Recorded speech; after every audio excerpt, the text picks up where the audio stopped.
सरायकेला जिले के टाटा कांड्रा मुख्य मार्ग को नो पार्किंग जोन के रूप में पूर्व से चिन्हित किया गया है। यातायात पुलिस द्वारा सड़क किनारे बेतरतीब ढंग से खड़े वाहनों को हटाने और उन पर जुर्माना लगाने की प्रक्रिया चलाई जा रही है। सड़क किनारे खड़े बड़े और भारी वाहनों पर लाल पर्चा साट कर उसमें ऑनलाइन जुर्माना वसूला जा रहा है। इस संबंध में जानकारी देते हुए सरायकेला यातायात प्रभारी राजेश कुमार सिंह ने बताया है कि विभाग और वरीय अधिकारियों से निर्देश प्राप्त कर सड़क दुर्घटनाओं को रोकने के उद्देश्य से आदित्यपुर से लेकर कांड्रा टोल मोड़ तक सड़क किनारे खड़े किए गए वाहनों से जुर्माना वसूला जा रहा है। वाहनों पर पर्चा साट कर उन्हें फोन के माध्यम से ऑनलाइन जुर्माना भुगतान करने का निर्देश दिया गया है। ट्रैफिक प्रभारी ने बताया कि सीमित संसाधन के बीच यातायात पुलिस लगातार बेहतर कार्य करने के प्रयास में जुटी है। उन्होंने कहा कि ऑनलाइन फाइन वसूली सिस्टम में तकनीकी खामी कभी कभार आने पर परेशानी होती है। उन्होंने दावा किया कि ऑनलाइन सिस्टम को पारदर्शी रखा गया है। इसके अलावा जुर्माने के लिए नकद भुगतान करने पर भी ट्रैफिक पुलिस चालान काटकर फौरन रसीद देती है।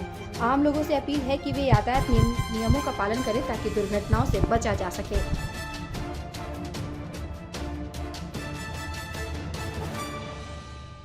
फिर भी हम लोग जो हमारे पास उपलब्ध संसाधन है उसी के साथ में बढ़िया से काम करने का प्रयास कर रहे हैं। ऑनलाइन सिस्टम जहाँ भी है सभी बढ़िया है, कहीं कोई खराबी नहीं है। कभी कभी लिंक फेल हो जाता है तो उस वक्त थोड़ा देर दिक्कत होता है, लेकिन उसके लिए भी हम लोग उसको सुविधा के अनुसार हम लोग काम कर लेते हैं। सड़क पर नो पार्किंग एरिया में यदि बड़ी गाड़ी लगती है तो उसको हम लोग लाल पर्चा साटते हैं, चेतावनी देते हैं।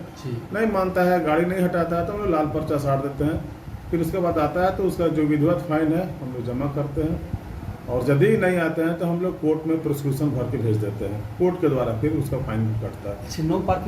नो पार्किंग जोन आदित्यपुर से लेकर के कांड्रा तक है चिन्हित है। नो पार्किंग नहीं लगना है। NIT मोड़ से इधर तो बड़ी गाड़ी इन करने का भी नहीं है। नहीं जी।